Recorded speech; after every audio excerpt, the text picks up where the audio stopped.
Querida familia, ¿qué tal? ¿Cómo estáis? ¿Cómo lleváis la semana?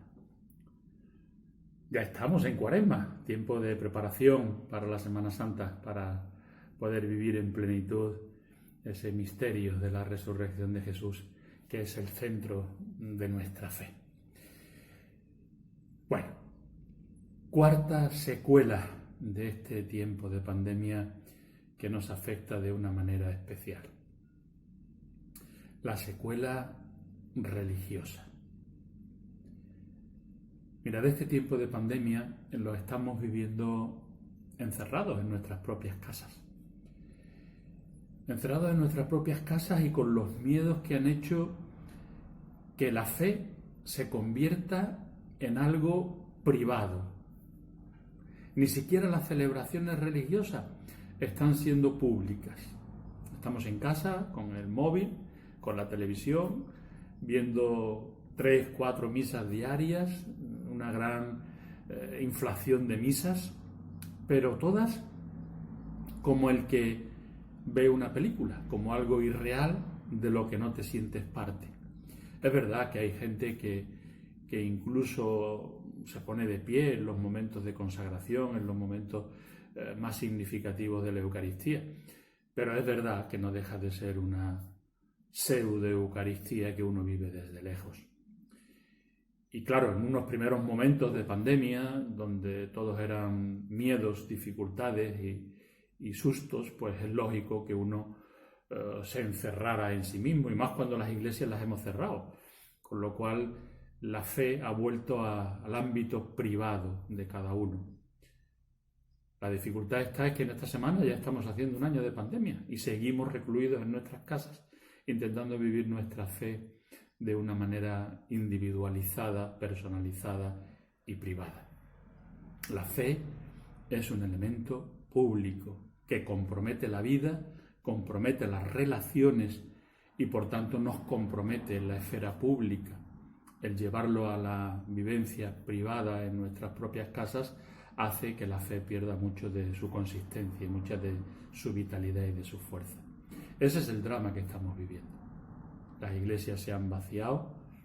Ahora que ha vuelto un buen grupo de personas, la mayor parte de la gente se ha quedado en sus casas y sigue viendo las misas y las celebraciones por televisión.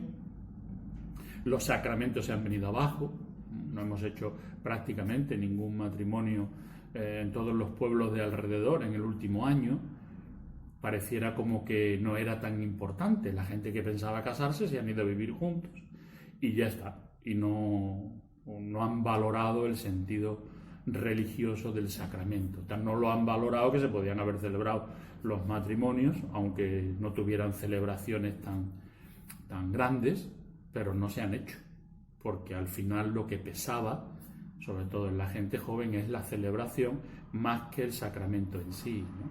Lo mismo está pasando con muchos de los bautizos. Hemos tenido la justificación perfecta para no tener que bautizar a nuestros niños cuando no estamos tan convencidos de que eso era importante. Las comuniones se han quedado muchas en el camino. Imaginaros lo que hubiera supuesto que un cura le hubiera dicho a un niño que no hiciera su primera comunión.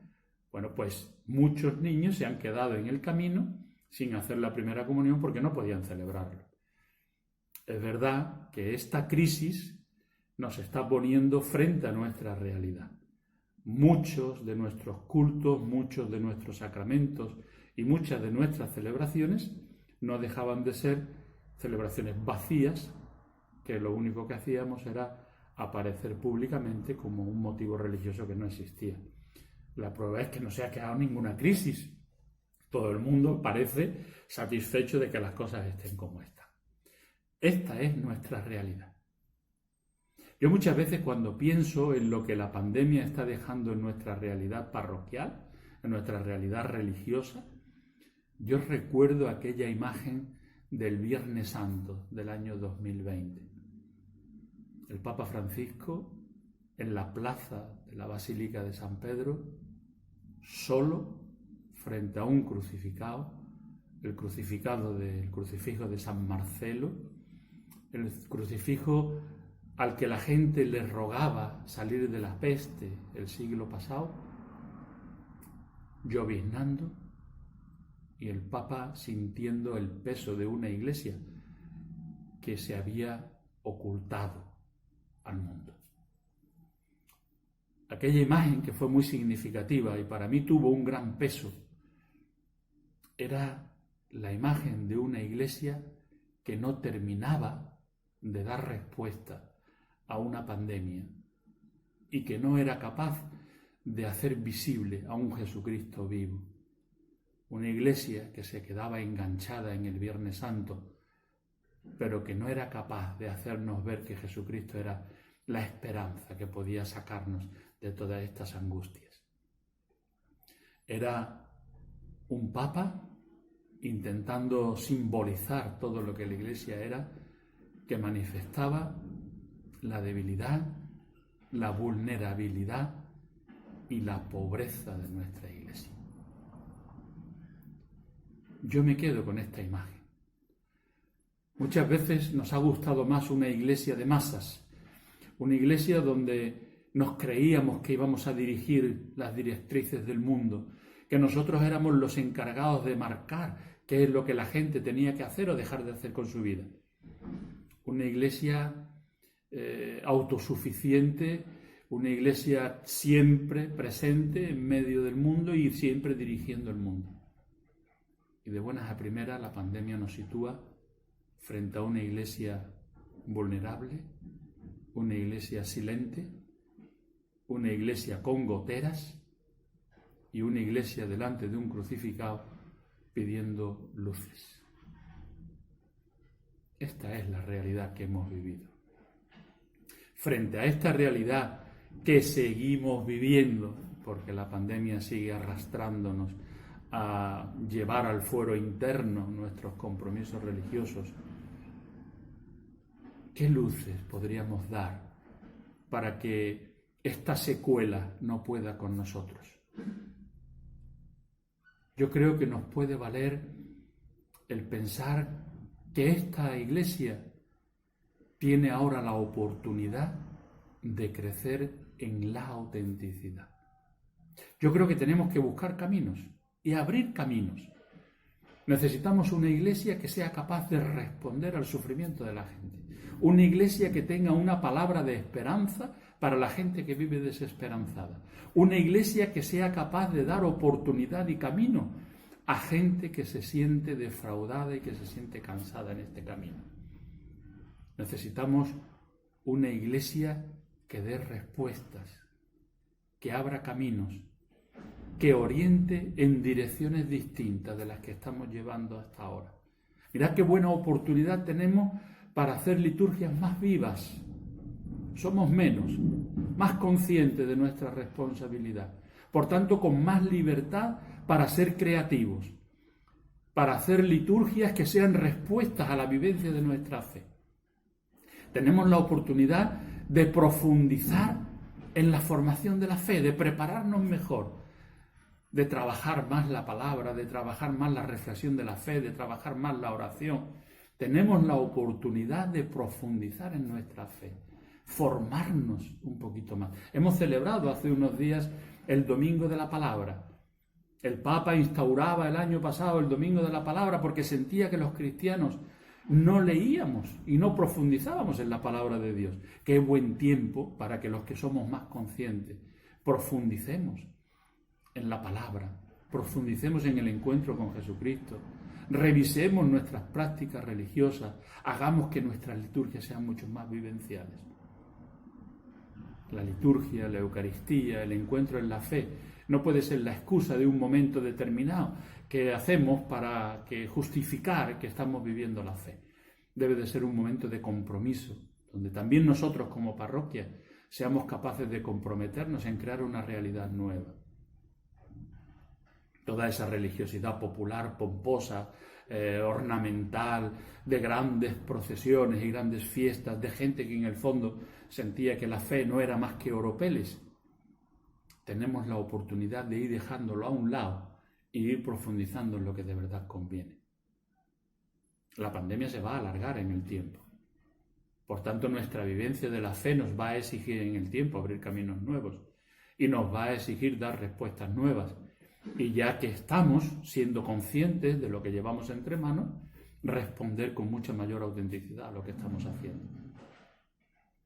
Tenemos que asumir una iglesia pobre, una iglesia que no es respuesta para el mundo de hoy, una iglesia que no tiene por qué dirigir los destinos del mundo, una iglesia hecha de pequeñas comunidades cristianas que empiezan a vivir su fe y su compromiso fraternal, de hermanos que caminan juntos, que buscan caminos y que en esos caminos intentan dar una respuesta de un Jesucristo que sigue vivo. Yo tengo siempre muy presente la imagen, aquel crucifijo que tenían ustedes allí encima de la puerta. Es el crucifijo de San Damián. Estaba en la pequeña iglesita, en la pequeña capilla de San Damián, en la época de San Francisco de Asís, en Asís. Cuando San Francisco se convierte y quiere vivir su compromiso de fe, allá por el siglo XII, 1100 y pico, aquel icono que tiene una gran riqueza. Cualquier día vamos a explicar la riqueza de ese icono. Ese Jesús que no tiene una corona de espinas, sino una corona triunfal. Ese Jesús que no aparece con rasgos de dolor, sino con rasgos de esperanza. Un Jesús que aparece con ojos grandes y boca pequeña. Ya está todo dicho. Tenemos un Dios que ilumina al mundo de hoy. Aquel Cristo al que San Francisco de Asís en sus primeros momentos de conversión iba y le decía: Señor, ilumíname. Señor, dame luces, muéstrame el camino. Y cuenta la tradición que aquel Cristo de San Damián le habló a Francisco: ve y repara mi casa. Francisco se cuestionaba qué significará eso de repara mi casa. Y aquella capillita de San Damián que estaba derruida, empezó a construirla. Es la pequeña porcíncula que está en el presbiterio de aquella basílica de Asís. Un pequeño rinconcito, un cuartito, de 2x2. Francisco, con toda su buena voluntad, repara aquella capillita. Y cuando termina de repararla, el Cristo de San Damián vuelve a decirle: ve y repara mi casa. Francisco entiende que la casa que tenía que reparar no era aquella pequeña capillita, sino aquella iglesia que se había ido perdiendo, arrastrando los pies y sumando el polvo del camino. Aquella iglesia que no respondía, siglo XII, siglo de bronce, una iglesia amancebada con el poder, una iglesia que estaba asfixiada porque el poder, las prebendas, el prestigio, la fama le podían. Y Francisco, en su humildad, va a Roma y el Papa le recibe. Contra todo pronóstico, la iglesia se abre a la palabra de aquel pobre de Asís. Y el Papa, símbolo de aquella iglesia, igual que fue el Papa símbolo de aquella iglesia de Viernes Santo del año pasado, el Papa recapacita y se plantea que la iglesia necesita una reforma. Yo creo que estamos en ese tiempo. Tenemos la oportunidad de hacerlo. Y las grandes luces que este tiempo nos da es que hoy nos toca a nosotros, los nuevos Franciscos, como el Papa Francisco, reparar la casa de Dios, que es la casa nuestra. No los muros de ladrillo, sino esa iglesia que sea respuesta para el mundo de hoy. Querida familia, las luces para esta cuarta secuela de la pandemia. Vamos a construir una iglesia nueva. En Rociana lo vamos a hacer. Ojalá lo hagamos en todos sitios. Que tengan una feliz semana. Melina, hoy el beso para ti. Una amiga de rojo, aunque a ella le gusta más el amarillo. Cuídense. Un beso.